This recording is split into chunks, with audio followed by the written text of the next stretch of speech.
Mari berangkat Pak Surya. Setelah berpamitan dengan keluarganya, Sia langsung menemui sang sopir dan minta segera diantar pulang setelah sebelumnya membiarkan sopirnya itu menikmati sarapan pagi yang telah disiapkan oleh sang ibu. Surya menunduk hormat lalu segera membukakan pintu untuk sang nyonya. Setelah istri CO-nya itu duduk dengan nyaman di kursi belakang, barulah sang sopir menyalakan mesin mobil lalu melajukan mobilnya meninggalkan kediaman orang tua Sia. Namun baru beberapa ratus meter melaju, tiba-tiba mobil pun berhenti, dan itu membuat Sia heran. Kenapa berhenti, Pak? Sia tak bisa tidak bertanya. Ia menoleh ke sekitar, tapi tak kunjung mengerti kenapa sang sopir berhenti mendadak. Tunggu sebentar Nyonya. Surya memperhatikan kaca spionnya, di mana yang ditunggu-tunggu baru saja berhenti di belakang mobilnya. Sia tak puas dengan jawaban sang sopir. Kenapa aku harus menunggu, Pak? Belum sempat Surya menjawab pertanyaan Sia, tiba-tiba pintu mobil terbuka. Bersamaan dengan itu, Ren masuk dan langsung memeluk Sia sambil mengultimatum Surya, pejamkan matamu dan jangan membukanya sebelum aku suruh. Sang sopir menyahut dan langsung memejamkan mata. Bahkan tanpa diminta ia menutup telinganya dengan kedua tangannya agar tidak mendengar suara-suara, juga percakapan bucin yang pastinya akan mengudara di telinganya sebentar lagi. Aku sangat merindukanmu sayang. Sia terkejut tiba-tiba dipeluk oleh seseorang, dan saat wanita itu bisa mencerna semuanya, ia baru tahu kalau yang mendekapnya saat ini adalah suaminya. Kenapa suaminya bisa ada di sini? Lepaskan aku, Ren. Malu sama Pak Surya. Sia berusaha mendorong tubuh suaminya agar berhenti memeluknya. Biar bagaimanapun juga, hubungannya dan Ren tidak seakrab itu. Bahkan kebencian yang ia rasakan terhadap suaminya itu masih sangat besar. Sebentar lagi ya sayang, aku gak akan macam-macam. Aku hanya ingin memelukmu untuk meluapkan rasa rinduku. Andai kamu tahu betapa rindunya aku padamu dan betapa menderitanya aku semalaman memikirkan kamu. Ada rasa geli dalam hati Sia mendengar celotehan sang suami. Ada juga rasa senang, bahkan hatinya sedikit berdebar mendengar penuturan sang suami. Bagaimana mungkin laki-laki jahat ini bisa begitu merindukannya, bisa begitu tergila-gila padanya? Sulit untuk dibayangkan. Namun pelukan hangat penuh kerinduan itu bisa ia rasakan. Rasa cinta yang selalu diumbar-umbar oleh pria bertemperamen kasar itu sampai dan begitu terasa lewat pelukan ini di hatinya. Akan tetapi Sia tak mau lama-lama begini. Ia sungguh malu pada sang sopir. Kita bicara saja, tidak usah begini, ucap Sia kembali berupaya mendorong tubuh sang suami agar melepaskannya. Ren tak membuang kesempatan. Belum tentu ia bisa memeluk tubuh hangat ini tanpa alasan di waktu mendatang. Sekuat tenaga ia memanfaatkan waktunya, berusaha menghirup aroma dan meluapkan kerinduannya yang begitu membuncah. Lalu kemudian dengan rasa tak rela, pria tampan itu mengurai pelukannya. Ren memegangi tangan sang istri dan menatap wajah cantiknya sepuasnya sebelum akhirnya memberi perintah pada sang sopir, kembalilah ke rumah, bawa mobil ini ke sana, aku yang akan mengantar istriku pulang. Surya langsung menganggukkan kepalanya. Siap Pak. Ren kembali fokus pada wajah sang istri yang sedikit merona, lalu meraih tangannya berniat mengajaknya keluar dari mobil. Ikut ke mobil aku yuk, aku menginap di sekitar halaman rumahmu, ujar Ren mengatakan tindakan gila yang ia lakukan semalam. Sia tercengang, tak bisa berkata-kata. Apa? Ren tersenyum lembut, merasa sedikit geli melihat reaksi sang istri yang pastinya kaget mengetahui taraf kegilaannya dalam mencintai seorang wanita. Aku benar-benar sudah gila sayang. Aku tak mampu berada di rumah tanpa kamu. Aku sudah terbiasa melihat kamu di sekitarku, sehingga aku nekat menyusulmu dan tidur di mobil semalaman sambil menatap rumah orang tua kamu. Hah? Sia lagi-lagi tercengang, membuat Ren mengulum senyum. Dan untuk itu, kamu harus bertanggung jawab padaku sayang. Aku lelah tidur di mobil dan aku lapar karena belum sarapan. Jadi tolong ikut aku ke mobil, lalu temani aku cari sarapan dulu, baru ku antar pulang ya. Apa yang terjadi di sini? Kenapa rasa benci di hati Sia mulai berkurang, terutama ketika melihat perhatian tulus dari laki-laki yang sedang melayaninya di sebuah meja kedai di pinggir jalan saat ini. Laki-laki sehebat dan sekaya Ren mau saja diajak makan di pinggir jalan seperti ini.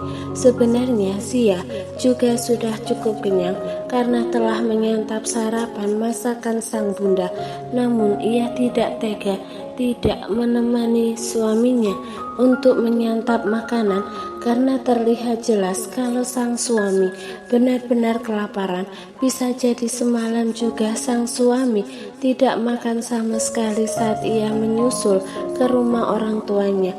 Ren benar-benar lahap menyantap makanan murah di pinggir jalan dan matanya terlihat menggita, membuat Sia membatin dalam hati. Dia pasti tidak nyenyak tidur di dalam mobil.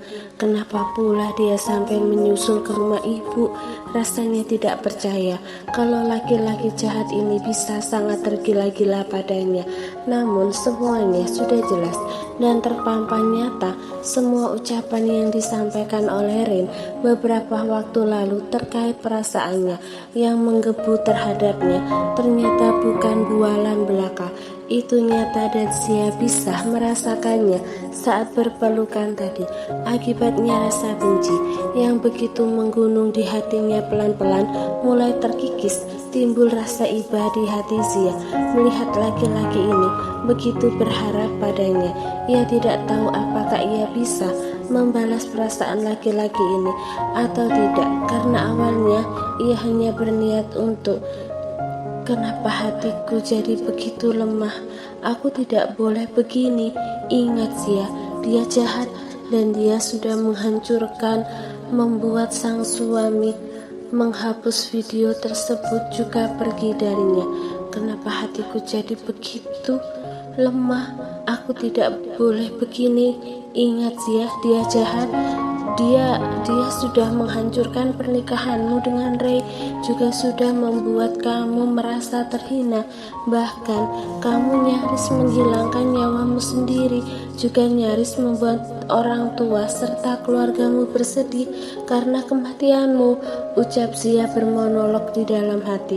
Sekuat tenaga Sia berusaha menjaga hati untuk tidak jatuh dalam pesona suaminya. Namun semua itu sia-sia.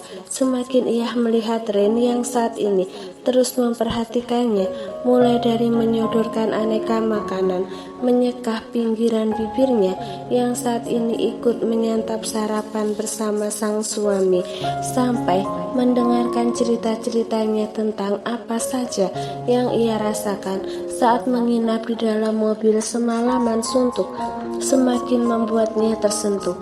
Ini benar-benar gawat. Lain kali aku tidak akan mengizinkan kamu menginap di rumah ibumu lagi ya sayang. Kalau kamu melakukannya lagi, aku akan melakukan hal yang sama. Kalaupun kamu memang mau menginap lagi, kamu harus segera berterus terang pada ibu dan ayahmu agar aku juga bisa ikut menginap di sana dan memperkenalkan diri meskipun resepsi kita masih dalam proses persiapan. Sia terkesiap mendengar ucapan bernada kesal dari sang suami. Rasanya sulit mengabulkan permintaan Ren karena dirinya sudah berjanji untuk menginap setiap weekend karena ini adalah permintaan khusus dari ayah dan ibunya. Artinya dalam seminggu ke depan ia harus berterus terang pada ibu dan ayah tentang pernikahannya dengan Ren. Bagaimana ini? Namun jika ia menginap begitu saja weekend nanti tanpa berterus terang, artinya Ren akan kembali tidur di dalam mobil di sekitar rumah orang tuanya. Entah kenapa hatinya tidak tega. Ia tahu persis kalau Ren tidak pernah merasakan kehidupan yang susah sejak ia lahir. Kini demi dirinya, laki-laki itu sampai rela tidur dalam posisi duduk dengan ketidaknyamanan serta stres berkepanjangan, menahan kerinduan. Bagaimana mungkin Sia tega? Aku sudah berjanji pada ibu dan ayah akan menginap tiap weekend. Ren menatap sendu pada Sia. Karena itu berterus teranglah pada ibu dan ayahmu dalam minggu ini ya sayang. Kalau kamu tidak berani melakukannya, biar aku yang menemui ibu dan ayah, sekalian membawakan buah tangan dan mengatakan sejujurnya kalau kita berdua sudah menikah. Tidak perlu, Ren. Sia langsung menggelengkan kepalanya serta mengibaskan tangannya. Ia takut terjadi salah paham nantinya antara orang tuanya terhadap dirinya juga terhadap Ren. Biar aku saja, tidak bisa terburu-buru berbicara pada orang tuaku, Ren. Mereka bukan orang kaya seperti kalian yang bisa bicara tanpa perasaan untuk urusan bisnis. Kalian tega menyakiti keluarga kalian sendiri. Keluarga kami adalah keluarga sederhana. Ayah hanya seorang guru dan ibuku seorang ibu rumah tangga. Kehidupan mereka benar-benar damai dan nyaman juga harmonis. Hal seperti nikah dadakan ini saja pasti akan membuat ibuku terkejut karena kita menikah hanya mendaftarkannya secara hukum dan ada negara, bukan menikah baik-baik di depan khalayak ramai seperti yang orang tuaku inginkan. Lantas gimana sayang? Aku tidak sanggup jauh darimu lagi. Ren mengeluarkan keberatannya. Sia tidak bisa menjawab apapun karena ia juga pernah jatuh cinta. Kala itu perasaannya pada Ren begitu menggebu. Mungkin yang dirasakan Ren padanya sama seperti yang ia rasakan pada Ren kala itu. Namun sekarang semua rasa itu sirna sejak laki-laki itu menodainya. Ia merasa tubuhnya kotor dan tak berarti sehingga tidak pantas untuk laki-laki manapun lagi. Sekarang laki-laki yang sudah menjadi suaminya yang tengah menatapnya penuh cinta saat ini sedikit demi sedikit membuatnya merasa menjadi wanita kembali. Rasa kotor di tubuhnya pun perlahan berkurang. Laki-laki yang sudah menyentuhnya untuk pertama kali dan telah menikahinya ini membuatnya merasa menjadi seorang wanita yang berharga karena bisa dicintai secara ugal-ugalan, bahkan sepertinya melebihi cinta Ray padanya.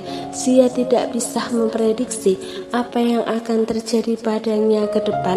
Yang jelas dan yang ia tahu pasti kebencian dirinya terhadap Rin pelan-pelan memudar. Aku akan berterus terang pada ibu dan ayah akhir bulan ini. Ren cemberut lalu meluapkan rasa kecewanya.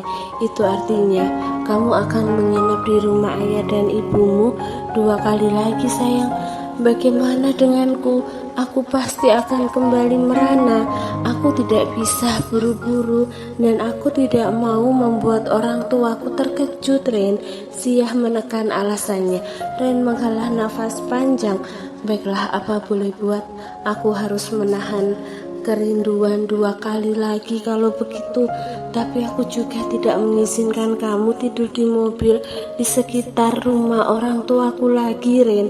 Tambah Sia menegaskan. Ren tercengang. Ia bisa mati merana kalau tak diizinkan menyusul sang istri. Jadi bagaimana solusinya sayang? Aku gak yakin bisa menurutimu walaupun otakku melarangku menyusulmu.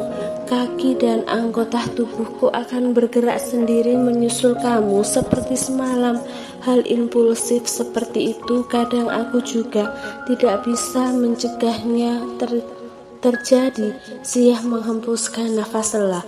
Tak ada pilihan lain selain memakai metode yang sering digunakan saat ia pacaran dengan Ray dulu. Kamu video call aku aja. Aku akan meletakkan ponselku di kamar dalam keadaan menyala. Kamu bebas memandangiku saat aku sedang tertidur. Mata Ren seketika berbinar-binar. Tangannya refleks menggenggam tangan sang istri. Apa kamu serius sayang? Apa benar aku boleh melakukan itu? Yang penting kamu bisa melihatku kan? Tanya Sia menelisik mata suaminya. Ren langsung menganggukkan kepalanya beberapa kali sambil tersenyum. Bisa melihatmu saja sudah cukup sayang. Sia sedikit lega. Ia kembali menegaskan keinginannya. Maka tahanlah sebentar lagi ya.